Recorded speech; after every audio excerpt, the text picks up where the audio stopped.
Hello students. Now we'll revise dihybrid ratio in reference to law, that is independent assortment. So we are at GBI lecture number 9. dihybrid ratio का dihybrid ratio पे best जो law है, the law based on dihybrid cross is law of independent assortment. Okay, ये cross वही है जो हमने last lecture में सीखा था. Same cross is there. Only thing is that मैंने यहाँ पे सिंपल डायग्राम ड्रॉ किया. Previous diagram was bit complicated because I explain entire meiosis. Now I am just talking about to the point कि exactly crossing over pachytene meiosis 1 की pachytene इतनी important क्यों है. So I just draw the very precise diagram which are reflected in this cross done by Punnett square. Right? So see, simple dihybrid cross, two characters are considered. Here we are considering R, that is capital R, small r, that is regulating shape of the seed, round or wrinkled. Capital Y, small y, it is regulating color of the seed. Dominant is yellow, recessive is green. Seed shape में round is dominant, wrinkled is recessive. Okay, Mendel started with pure parent. So capital R, capital Y is cross-pollinated with small r, small y, small y. Okay, gametes बने, cross pollination artificially किया गया और F1 harvest हुआ. F1 के seeds लिए जो capital R, small r, capital Y, small y होंगे, उनको फिर से सो किया, ग्रो होने दिया, नेचुरली सेल्फ पॉलिनेशन हो गया. तो ये यहाँ पे हमने रिप्रेजेंट किया है. So this is capital R, small r, capital Y, small y. This are F1 जो हमको पेरेंट बोल के यूज करना है. This is F1 offspring. अब यही इसका पोलन मदर सेल है, यही इसका मेगास्पोर मदर सेल है. प्लांट सेल्फ पॉलिनेशन कर रहा है. तो ये PMC जब मियोसिस करेगा तो 4 प्रकार के गैमेट बनाएगा 1:1:1:1 रेशियो में. ओके, ये पॉइंट एडिशनल ध्यान में रखेंगे. ये पोलन मदर सेल जब मियोसिस करेगा तो 4 प्रकार के गैमेट्स बनाएगा. ऑल परम्यूटेशंस कॉम्बिनेशंस कंसिडर करने के बाद अगर हम सिर्फ ये 2 कैरेक्टर की बात कर रहे हैं, हम 4 अलील की बात कर रहे हैं, by considering all permutation combinations, process of meiosis will get 4 types of gametes in the ratio 1:1:1:1. Right. तो ये अगर PMC है तो ये 4 प्रकार के पोलन बनेंगे. This is PMC pollen mother cell. Right. और ये अगर MMC है, मेगास्पोर मदर सेल, तो ये 4 प्रकार के मेगास्पोर बनाएगा. अब थोड़ा additional point, you know we have studied reproduction in angiosperm is that when 4 types of megaspores are produced, 3 are degenerated and only 1 remain functional. तो ये 4 बनेंगे. राइट. 4 में से एक फंक्शनल रहेगा मेगास्पोर. जो मेगास्पोर फंक्शनल मेगास्पोर माइटोसिस करेगा, embryo sac बनाएगा. ओके. तो देखो ये इस प्रकार का MMC है.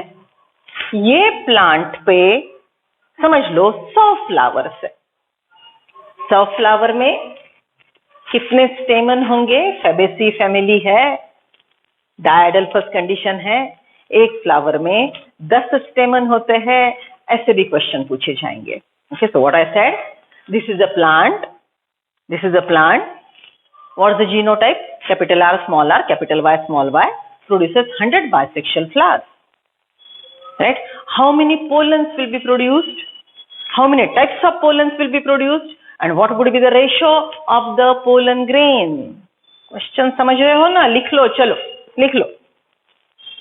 A pea plant produces 100 flowers. A pea plant with genotype, pea plant with genotype, capital R, small r, capital Y, small y produces 100 flowers. Calculate number of stamens,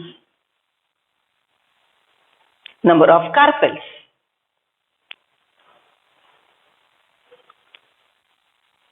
If the number of PMC are 100 and number of MMC are 100. Calculate number of microspores, number of male gametes.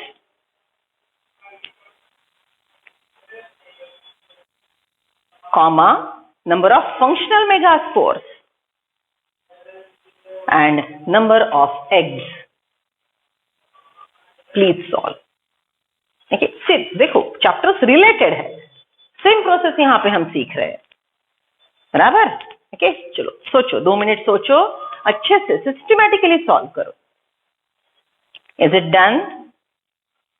100 PMC 100 MMC दिए मैंने.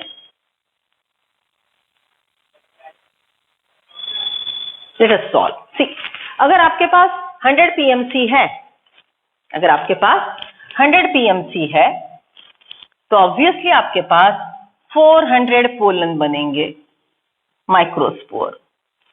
400 pollen अगर बने तो आपके पास 400 vegetative cell, 400 generative cell रहेंगे, right? Vegetative cell ने तो divide होना नहीं है.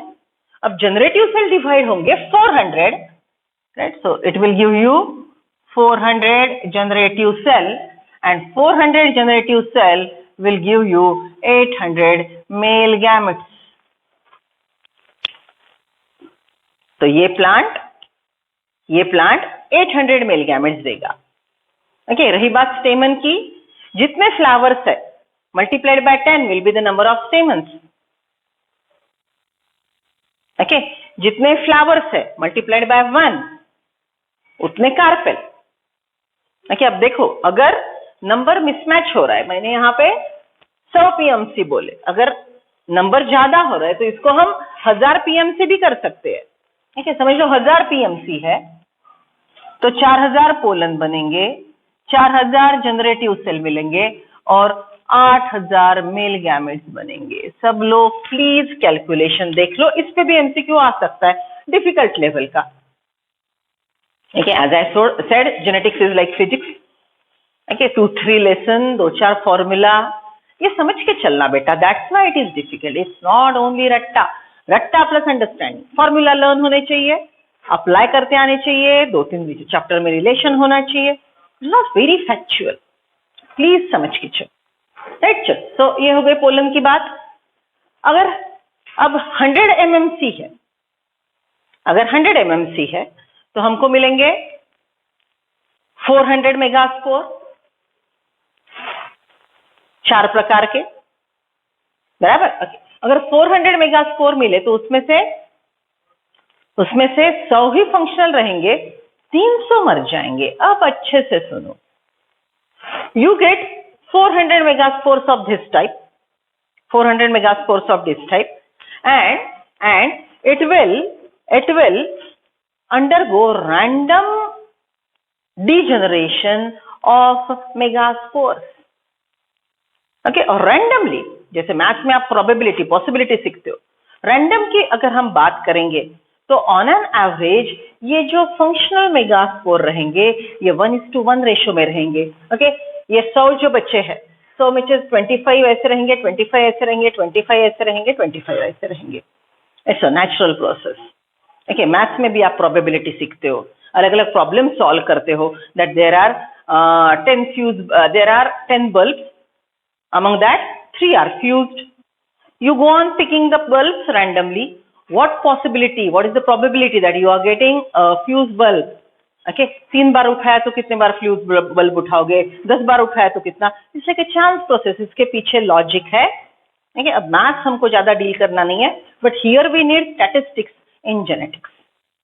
ठीक है, तो देखो 100 MMC है तो 100 फंक्शनल मेगास्पोर रहेंगे, उनमें ये प्रकार का 25, ये प्रकार का 25, ये प्रकार का 25 और ये प्रकार का 25 ऑन एन एवरेज रहेगा.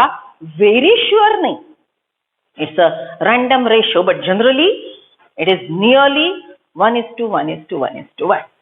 ये बात ध्यान में रखेंगे, बराबर? तो देखो अब पोलन की संख्या बहुत ज्यादा है, फंक्शनल मेगास्पोर, एम्ब्रियोसैक की नंबर कम है. क्यों? Pollen grain will be carried out by air और some will be dead, isn't it? Chance fertilization का process, and this will be in more number to compensate the loss. ठीक है। अब यहाँ पे सेल्फ पॉलिनेशन हो गया, ये पोलन ने इसको फर्टिलाइज किया, ये पोलन ने, ये मेल गैमेट ने ये एग को फर्टिलाइज किया, तो हमको ऐसा नेक्स्ट जनरेशन का जाइगोट मिलेगा। तो this is how we are getting the cross.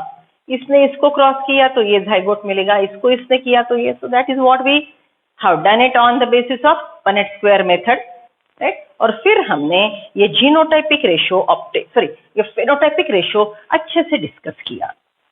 Then we discussed phenotypic ratio which is 9:3:3:1। सब लोग अच्छे से समझ रहे हैं?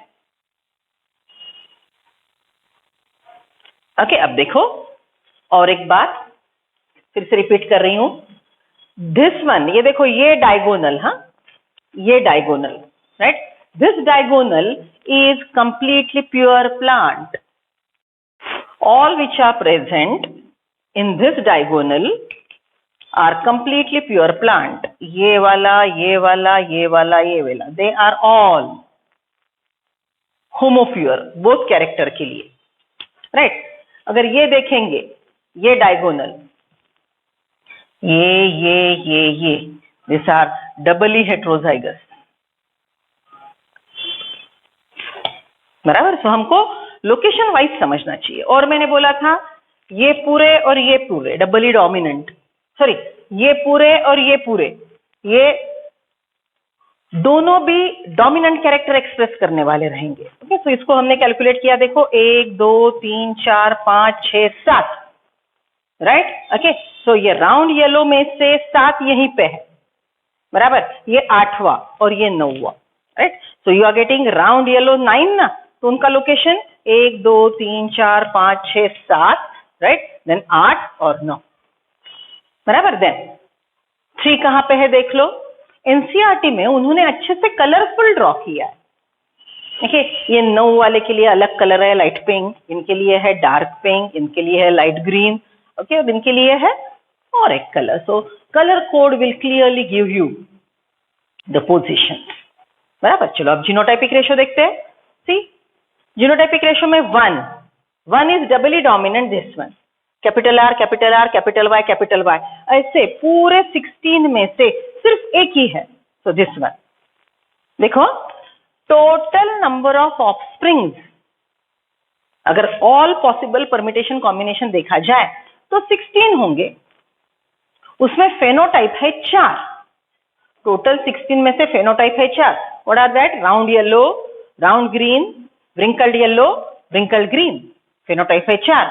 जीनोटाइप है 9, जीनोटाइप है 9, उसमें का पहला ये देखो, capital R capital R capital Y, this is 1। ये 2 कौन है? Capital R capital R capital Y small Y, ये देखो मैंने यहाँ पे 2 लिखा। ओके, फिर ये 2 कौन है? ये देखो, capital R small R capital Y capital R small R capital Y, ये 2 रिप्रेजेंट करेगा। 4 कौन है? ये पूरे। तो देखो यहां से शुरू किया मैंने, this is represented by number 1, this is represented by number 2, this is again represented by second number 2, और ये पूरे है 4, बराबर। ओके, सो यहां तक आ गए हम।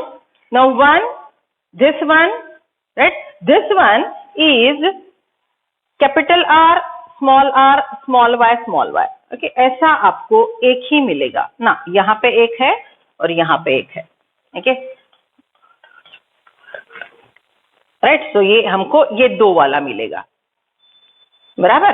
Okay, then this one, see capital R small R capital Y that will be 1, और ये लास्ट वाला 1 है small R small Y.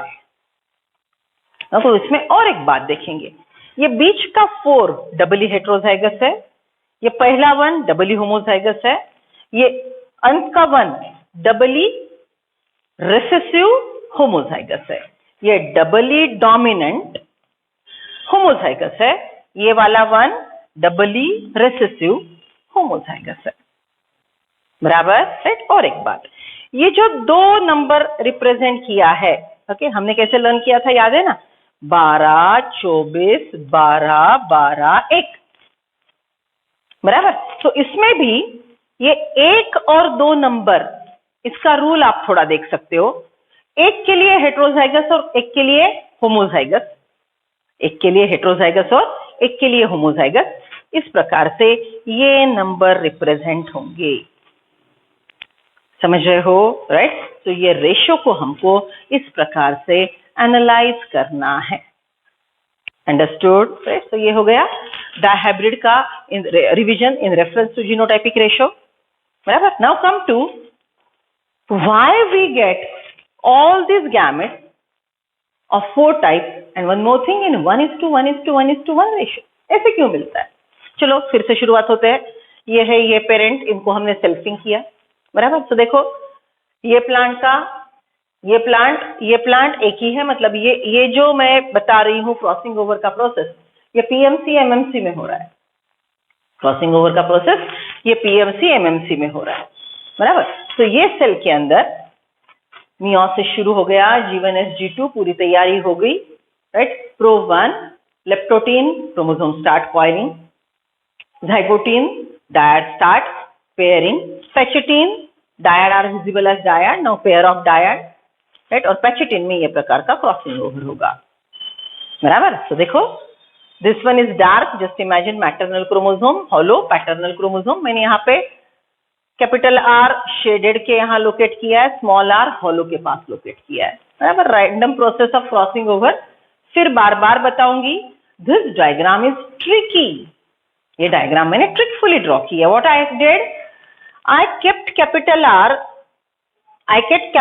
Are beyond the point of crossing over. मैंने ड्रॉ करते वक्त कैपिटल आर को ये क्रॉसिंग ओवर के पॉइंट के आगे ड्रॉ किया और वाई को क्रॉसिंग ओवर के पॉइंट के पहले ड्रॉ किया। जस्ट इमेजिन उल्टा, कैन यू इमेजिन उल्टा? Just think reverse. What is the reverse? If I would have drawn capital R near the centromere and capital Y beyond this crossing over ka point at the terminal, what you would have observed, that if capital Y would have been away from the centromere towards the terminal, तो capital Y small y के साथ exchange होता था। capital R small r अगर centromere के नजदीक होते थे तो वो क्रॉसिंग ओवर नहीं करता था। सबको याद आ रहा है, हमने मियोसिस सीखा था इस प्रकार से। See, we draw it like this। हमने ऐसे सीखा था कि क्रॉसिंग ओवर अगर कैप के साथ हुआ तो कैप एक्सचेंज होगा, पेन के साथ हुआ तो एक्सचेंज होगा, ऐसे ऐसे ऐसे यहाँ।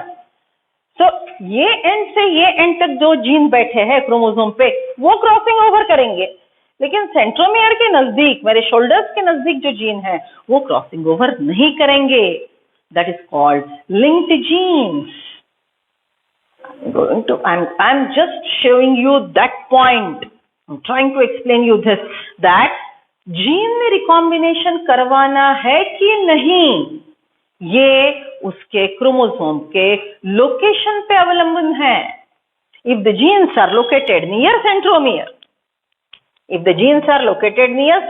here at this point, there will not be exchange over, and all the genes, ये पूरे जीन्स हमेशा एक दूसरे के साथ रहेंगे, जिसको हम बोलेंगे linked genes, completely linked genes, right. Okay, genes अगर एक दूसरे से दूर है तो क्रॉसिंग ओवर की शक्यता बढ़ती है, right. So by considering this fact we have drawn this diagram in a tricky way. What I did, I kept capital R at the terminal position so that crossing over will occur before it. यहाँ पे crossing over होगा। I purposefully draw capital Y near the centromere so that crossing over यहाँ पे नहीं होगा। ये condition मैं आपको याद दिलवाऊंगी, right? When we'll discuss crossing over का process in Drosophila, जो एक बहुत बेहतरीन एक्सप्लेनेशन है। Got my point? So come to the diagram. See, capital R के पहले यहाँ पे क्रॉसिंग ओवर हुआ तो कैपिटल आर स्मॉल आर से एक्सचेंज हो रहा है। Capital Y small Y exchange नहीं होगा, क्यों? इसके बाद क्रॉसिंग ओवर होता है।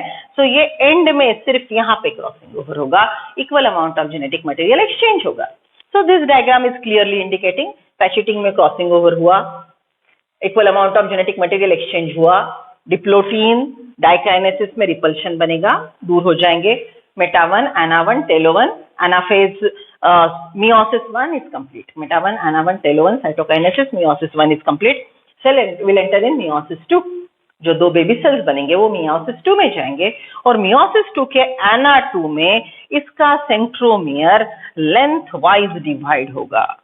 इसका ये सेंट्रोमियर लेंथ वाइज डिवाइड होगा ana 2 में.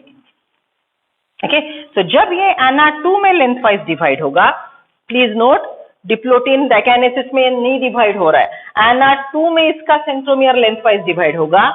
तो ये पूरा एक क्रोमैटिड एक गैमेट में जाएगा, ये रिकॉम्बिनेंट क्रोमैटिड ये गैमेट में जाएगा, ये रिकॉम्बिनेंट तीसरे गैमेट में जाएगा और ये नॉन रिकॉम्बिनेंट यहाँ पे जाएगा. तो देखो हमको 4 प्रकार के क्रोमैटिड्स मिले.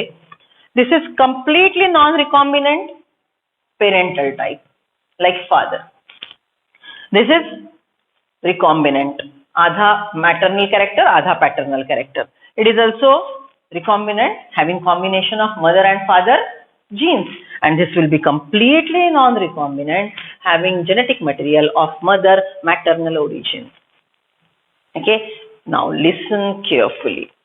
When we are talking about these 2 characters only, we get 4 types.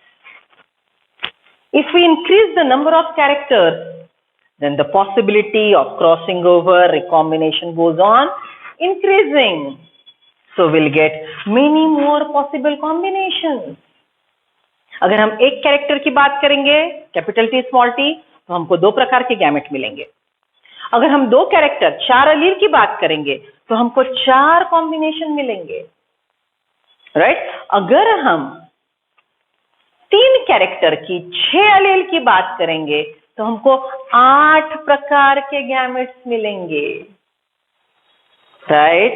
अगर हम 100 जीन्स की बात करेंगे, 100 कैरेक्टर की बात करेंगे, 200 अलील की बात करेंगे, तो पॉसिबल कॉम्बिनेशन बढ़ता जाएगा.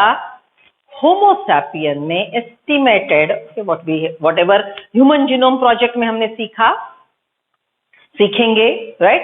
उसमें हमने एक एस्टिमेट वैल्यू है कि होमोसैपियन के पास 30,000 जीन्स है. So just get it. 1 genetic character के लिए 2 अलील के लिए 2 कॉम्बिनेशन, 4 अलील के लिए 4 कॉम्बिनेशन, 6 अलील के लिए 8 कॉम्बिनेशन, ऐसे 30,000 अलीलिक पेयर के लिए होमोसैपियन में कितने कॉम्बिनेशन बनेंगे गैमेट्स के, राइट? ओके, सो अगर गैमेट के कॉम्बिनेशन बदलते हैं, ऑब्वियसली नेक्स्ट जनरेशन का फेनोटाइप जीनोटाइप बदलता रहेगा. Okay, that is one process. That is one reason why we get variation. One more reason, लाखों प्रकार के मेल गैमेट बनेंगे, लाखों प्रकार के फीमेल गैमेट बनेंगे. Then random process of fertilization. You never know कौन सा गैमेट किसको फर्टिलाइज करेगा. You never know कौन सा गैमेट किसको फर्टिलाइज करेगा. तो वो कंडीशन में possible combination in next generation का नंबर और बढ़ता जाएगा और बढ़ता जाएगा. That's why we get variation in species. So what is the cause of variation? What is the cause of variation? Cause of variation is basically sexual reproduction. Sexual reproduction में variation क्यों है? Because it involves meiosis. Second, it involves random process of fertilization. So what is the cause of variation in a species? Is sexual reproduction. लेकिन और एक बात note करो, what is the ultimate cause of variation and diversity is mutation. Capital T का small t बना ही क्यों, capital R का small r बना ही क्यों? म्यूटेशन से. So अगर MCQ पूछा गया what is the ultimate cause of variation as well as diversity is mutation. अलील ही नहीं बनते थे अगर म्यूटेशन ही नहीं होता था. कैपिटल T का small t, capital IA, capital IB, small I ये अगर बनते ही नहीं थे तो ऑब्वियस परम्यूटेशन कॉम्बिनेशन का सवाल ही नहीं उठता था, right? So remember, ultimate cause of variation mutation, right? Why right now we are getting variation is sexual reproduction. In sexual reproduction why variation? It is meiosis which produces n number of types of gametes, and whatever types of gametes are produced, they go for permutation and combination. For the process of fertilization is again a cause of variation. Right. So देखो, यही जो मतलब ये chromatid जो gamete में जाएगा वो gamete को हमने ऐसे लिखा है, राइट। सो कैपिटल आर कैपिटल वाई वाला यहाँ पे गया, स्मॉल आर कैपिटल वाई वाला गैमेट ये यहाँ पे है, इसके पास इस प्रकार का क्रोमोसोम गया है। ये क्रोमोसोम अगर जाता है गैमेट में तो गैमेट ऐसा होगा, it will be capital R small Y and small R Y, small R small Y वाला ये गैमेट रहेगा। ओके, सो जब हम ये इस प्रकार के गैमेट लिखते हैं तो हमको ये कहना है कि ये गैमेट में ये क्रोमोसोम है। ऐसे कितने क्रोमोसोम रहेंगे ये गैमेट के पास? अगर पी प्लांट है तो इसके पास ऐसे 7 क्रोमोसोम्स रहेंगे। उसमें का ये नॉन रिकॉम्बिनेंट है, लेकिन जरूरी नहीं है कि बच्चे वाले 6 नॉन रिकॉम्बिनेंट हो या रिकॉम्बिनेंट ही हो। Again it is a possibility. What I said, I repeat. This gamete we wrote capital R capital Y is having 1 chromosome like this. But in a egg, in a pollen, in a male gamete of a pea plant, there are 7 chromosomes, because pea plant 2n is equal to 14, n is equal to 7. So this cell PMC MMC will be 2n is equal to 14 and these gametes will be n equal to 7. So this gamete, egg or pollen, has one set of chromosome, means 7 chromosome, and we are writing capital R capital Y, so we are talking about 1 chromosome. We know nothing about remaining 6 chromosomes, because in dihybrid cross we discuss only 2 characters and rest of the characters are there, rest of the chromosomes are there, but we are not considering their genotype. This was again a great job done by Mendel. He focused 1 character at a time, 2 character at a time, 3 character at a time. It was again not acceptable for population. Okay, लोगों को कहना था कि why you are talking about 2 character, what about others? They are there. But Mendel said yes, though they are there, now I am focusing on 2 character in which complete dominance is there. For these 2 characters, you will get the ratio 9:3:3:1, and the genotypic ratio will be 12, 24, 12, 12, 1. Okay, अगर हम ज्यादा combination करेंगे, अगर ज्यादा complication में जाएंगे, तो हम कोई रूल ही डिजाइन नहीं कर पाएंगे. So Mendel was very methodological, right, and very meticulously systematic way उन्होंने फॉलो किया और ये पूरा causes उन्होंने find out kiya. Again I'll remind, Mendel was not knowing what is chromosome, Mendel was not knowing what is meiosis, Mendel was not knowing what is linkage, still he explained the things nicely. Come to NCERT reading, page number 78. Inheritance of 2 genes. Mendel also worked with crossed pea plant that differ in 2 characters. 2 character मतलब 4 leave. 2 character कौन से लिए इन्होंने? 1 is shape of the seed and 2nd color of the seed. That different in 2 character, that is 4 alleles, as seen in the cross between a pea plant that has seeds with yellow color and round shape and the one that has seed of green color and wrinkled shape.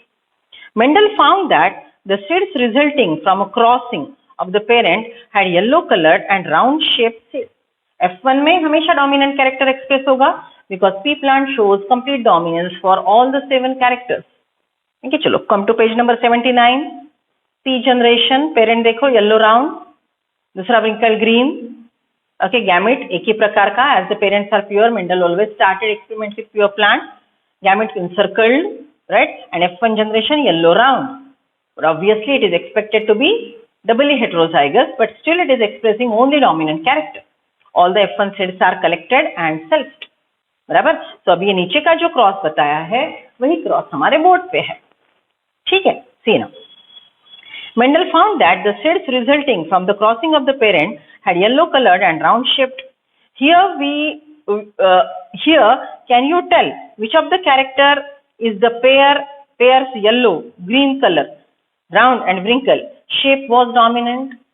Okay, you know it, yellow color of the seed is dominant and round shape is dominant. Thus, yellow color was dominant over green and round seed shape dominant over wrinkled. These results were identical to those that he got when he made separate monohybrid crosses between yellow and green shape. यही तो हुआ था जब सिर्फ हमने seed colour लेके monohybrid cross किया था, F1 वेयर येलो. जब हमने सीड शेप राउंड और विंकल को पकड़ के मोनोहाइब्रिड क्रॉस किया था, all the F1 were round, right. See, let us use the genotypic symbol capital Y for dominant yellow seed color and small y for recessive green seed color, capital R for round shaped seed and small r for wrinkled seed shape. अब कितने बार बोलेंगे, बोल सकते हो NCERT वाले को, क्योंकि हमने पूरा चार्ट बहुत अच्छे से रट्टा मारा, फेनोटाइप से जीनोटाइप, जीनोटाइप से फेनोटाइप कैसे लिखना है वो पूरा देख लिया. So we have done it. तो हमको यहाँ पे ये याद करना आसान होगा. Those who I repeat, I'm requesting one more time. Those who are not able to find out which character is dominant, which trait is recessive, which alphabet should be used. Okay, you have to remember it. Then only you can solve the problem. Okay, so this is what they are again reminding you कि आपको याद है round के लिए क्या alphabet है, wrinkle के लिए कौन सा कैरेक्टर डोमिनेंट है. Even NCERT is reminding you to read, learn, revise that chart of characters and 14 traits. This cross between the two plants can be written down as a figure 5.7, showing the genotypes of the parent plant. The gametes capital R, capital Y, small y, unite or fertilizes to produce the F1 hybrid capital R, capital Y, small y. हमको पूरे के पूरे F1 doubly heterozygous dominant character वाले मिले. When Mendel self-hybridized the F1 plant, he found that 3/4 of F2 had yellow seeds. चलो ये पूरा cross देख लिया. Come to page number 79. हमने ये क्रॉस स्क्वायर में लिखा है, एनसीईआरटी वालों ने थोड़ा काइट शेप में लिखा है. So this is upper tip. देखो सबसे ऊपर कैपिटल R, कैपिटल Y. बाजू के दो देखो capital R, small r, right. बाजू के दो देखो capital R, small r, right. Capital Y, बराबर, ये वाले बराबर. नेक्स्ट वाला देखो capital R, capital Y, small y, बराबर. सो थोड़ा ये इधर का इधर हुआ है, अदरवाइज नो चेंज, बराबर. सो this is total. You can correlate this cross with this cross. Okay, अब देखो कलर देखते हैं. मैंने बोला था ना ये पूरा, ये जो इसको कलर दिया है लाइट येलो, इसको कलर दिया है पूरा, ये स्ट्रिप और ये स्ट्रिप राइट येलो, और बीच के दो देखो, राइट. मैंने बोला था ना ये डबली हेट्रोजाइगस है और ये डबली हेट्रोजाइगस, इसको है लाइट येलो कलर, बराबर. देन ये वाला capital R and small y. Okay, इसको कलर है dark pink. Then small r, capital Y, इसको कलर है डार्क ग्रीन और इसको कलर है लाइट पर्पल. ओके, सो ये कलर कोड अलग अलग बुक में अलग अलग हो सकता है, मेरे बुक में ये दिया है. समझ रहे हो? पोजीशन समझ रहे हो, रेशियो समझ रहे हो. ओके, तो हमको टोटल नंबर ध्यान में रखो 16 मिले. 16 में से 9/16 round yellow, 3/16 round green, 3/16 wrinkled yellow and 3/16 wrinkled green. ऐसे हमको मिलेंगे. अब वही जो रेशो है वो अलग अलग शब्दों में अलग अलग भाषा में यहाँ पे लिखा है. तो सी, Mendel self-hybridized the F1 plant and found that 3/4 मतलब 16 में से total 3/4 of F2 plant had yellow seed and 1/4 has green seed. Okay, सिर्फ ये लाइन अच्छे से सुनो. ये है एक्चुअली डायहाइब्रिड क्रॉस, लेकिन अगर हम सिर्फ राउंड की बात करते हैं तो देखो ये 9 राउंड है और ये 3, 9 और 3 16 में से 9 + 3, 9 + 3 it is 12, right. तो 16 में से 12 that is 3/4 are with dominant character. तो एक कैरेक्टर का रेशियो फिर से 3:1 है. 3 round means 12 round and 3 are wrinkled. So 12:4. 12:4 बराबर. तो 12 रहेंगे ऐसे और 4 रहेंगे कॉन्ट्रास्टिंग ट्रेट वाले. तो डायहाइब्रिड में भी हमको मोनोहाइब्रिड रेशो मिल रहा है. Round is to wrinkled 3:1, right. Yellow is to green 3:1. समझ रहे हो, right. So we are getting 3:1 ratio even in dihybrid cross. Total calculate किया जाए तो 16 में से 12, 16 में से 4. ठीक है. So it is always written upon, right, 12/16, 4/16 like that. Okay. The yellow and green color segregated in the ratio 3:1. Round and wrinkle shape also segregate in 3:1, just like monohybrid cross. बराबर. चलो पेज नंबर 79 पे आ जाओ. देखो, round yellow 9, round green 3, wrinkled yellow 3, wrinkled green 1. तो ये पूरा ratio phenotypic. Genotypic यहाँ पे दिया नहीं है, लेकिन हम अच्छे से करेंगे क्योंकि आगे जाके काम आएगा. 12, 24, 12, 12, 1. It is there even in state board. Okay. चलो come to page number 80. Law of independent assortment. Next, law of independent assortment. In the diagram, in the dihybrid cross, figure 5.7, the phenotype round yellow, wrinkled yellow, round green, wrinkled green appear in the ratio 9:3:3:1. Such a ratio was observed for several pair of characters that Mendel studied. 7 character में से कौन से भी 2 select करके अगर उन्होंने dihybrid cross करवाया, he selected any 2 characters from the 7 character he selected and go for a dihybrid cross, he gets the same ratio 9:3:3:1. The ratio 9:3:3:1 can be derived as a combination series of 3 yellow, 1 green with 3 round, 1 wrinkled. This deviation can be written as follows: 3 round, 1 wrinkled, 3 yellow is to 1 green. 9 round yellow, 3. 9 round yellow is to 3 wrinkled yellow is to 3 round green is to 1 wrinkled green. तो हमने यहाँ पे लिखा है, same लिखा है. Okay. भाषा थोड़ी बदली है.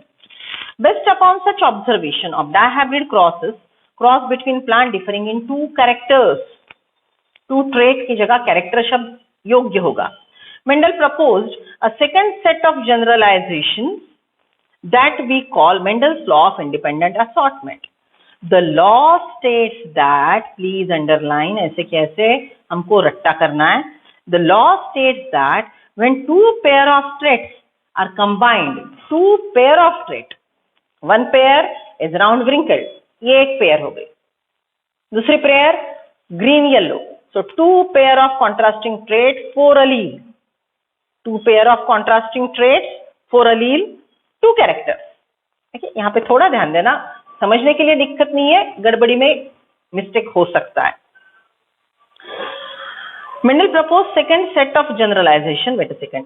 The law states that when 2 pair of traits are combined in a hybrid, segregation of one pair of character is independent of other pair of character.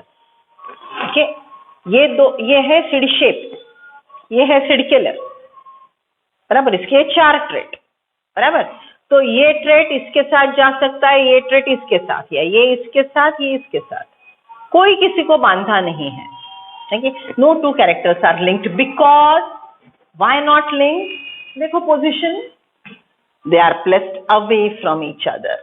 अगर ये दोनों के दोनों सेंट्रोमियर के पास रहते थे तो शायद इस प्रकार का बिहेवियर हमको नहीं दिखता था. okay? ये आगे जाके डिटेल में सीखेंगे. See, the Punnett square can be effectively used to understand the independent segregation of 2 pairs of genes during meiosis and the production of eggs and pollen in F1, capital R, small r, capital Y, small y plant. Considering the segregation of one pair of genes, capital R and small r, 50% of the gametes have gene capital R and other 50% have small r. देखो ये total 4 है, 4 में से 50% 2 के पास capital R है, 4 में से 50% 2 के पास स्मॉल r है. Same thing true for y. Total 4 में से कैपिटल Y 50% के पास है, स्मॉल y 50% के पास है। ओके, अगर कॉम्बिनेशन की बात करेंगे तो ऐसे कैपिटल R कैपिटल Y 25%, 25%, 25%, 25%। समझ रहे हो, right? So that is what it's characteristic feature. Mendel के हर क्रॉस में जितने भी प्रकार के गैमेट्स बनेंगे वो गैमेट 1:1:1:1 रेशो में बनेंगे। Considering segregation of one pair of gene capital R and small r, 50% of the gametes have the gene capital R and the other 50% have small r. Now besides each gamete having either capital R or small r, it should also have allele capital Y or small y. The important thing to remember here is that segregation of 50% capital R and 50% small r is independent from the segregation of 50% of capital Y and 50% of small y. फिर से खुद अच्छे से पढ़ो। Capital R का segregation capital Y के साथ, capital R का स्मॉल y के साथ, ये पूरा इंडिपेंडेंट है।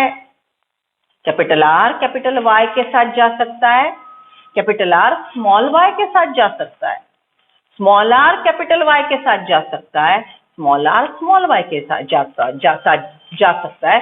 This is all expression of independent assortment. So I repeat, see what I said, consider the segregation of one pair of allele capital R and small r.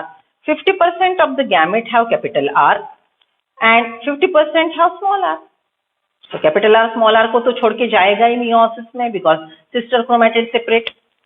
Now besides each gamete have either capital R और small r, it should have the allele capital Y और small y. The important thing to remember here is the segregation of 50% capital R and 50% small r is independent from segregation of 50% of capital Y and 50% of small y. Capital R का segregation capital Y से जुड़ा नहीं है। तो यहाँ पे देखो, see here, ये क्रोमेटिड्स देखना, ये क्रोमेटिड है कैपिटल R कैपिटल Y वाली, ये क्रोमेटिड है small r small capital Y वाली, ये क्रोमेटिड है कैपिटल R स्मॉल y वाली, और ये क्रोमेटिड है स्मॉल r स्मॉल y वाली। ये कॉम्बिनेशन मिला, इसलिए ये स्टेटमेंट वो लिख पाए। और ये कॉम्बिनेशन क्यों मिला? क्योंकि पैचिटिन में रिकॉम्बिनेशन हुआ। पैचिटिन में रिकॉम्बिनेशन क्यों हुआ? क्योंकि जीन एक दूसरे से दूर लोकेटेड थे। Similarly 50% of the capital R bearing gametes and capital Y and the other 50% has small y. Thus there are 4 genotypes of gamete, 4 types of pollen, 4 types of eggs. The 4 types of capital R capital Y, capital R small y, small r capital Y, small r small y, each with a frequency 25% or 1/4. Okay, ये 25%, ये 25%, ये 25%, ये 25%। Fraction से बोला जाए तो this is 1/4, 1/4, 1/4, 1/4। Ratio बोला जाए तो 1:1:1:1। Right? See, when you write down the 4 types of eggs and pollen on the 2 sides of Punnett square, it is easy to derive the combination of zygote. ये पूरे male gamete, ये पूरे female gamete, ये pollen, right? ये समझ लो मेटास्पोर, whatever. जैसे पुन्नेट square में लिखोगे तो हमको ये कॉम्बिनेशन, इसने इसको फर्टिलाइज किया, इसने इसको फर्टिलाइज किया, ये समझने में आसानी होगी। We can easily go for all the permutations and combinations. F2 plant, although there are 16 squares, how many different types of genotypes and phenotypes are found? हाँ, टोटल 16 है, 16 स्क्वायर है, लेकिन उसके प्रकार अगर जीनोटाइप पूछे जाए तो ये प्रकार का एक ही है, ये प्रकार के 2 है, ये प्रकार के 2 है। So there are total 16 number, but 16 squares are of 9 types of genotypes. 16 squares are of 9 types of genotypes. Can you, using the Punnett square data, work out the genotypic ratio at F2 stage and fill the format given? In this genotypic ratio, is the genotypic ratio is also 9:3:3:1? No, the genotypic ratio is 1:2:4:1:2:1:2:1. इसमें 4 बार 1 है, 4 बार 2 है और 1 बार 4 है. Understood, right? So all reason why we are getting it, okay, we have explained. अगर ये नहीं होता है, अगर इस प्रकार का 1:1:1:1 रेशो के गैमेट्स नहीं बनते हैं तो क्या होगा? That will be given in the next part of the lesson. Right? Please revise it nicely. One more thing, differentiate between law of independent assortment and law of purity of gametes.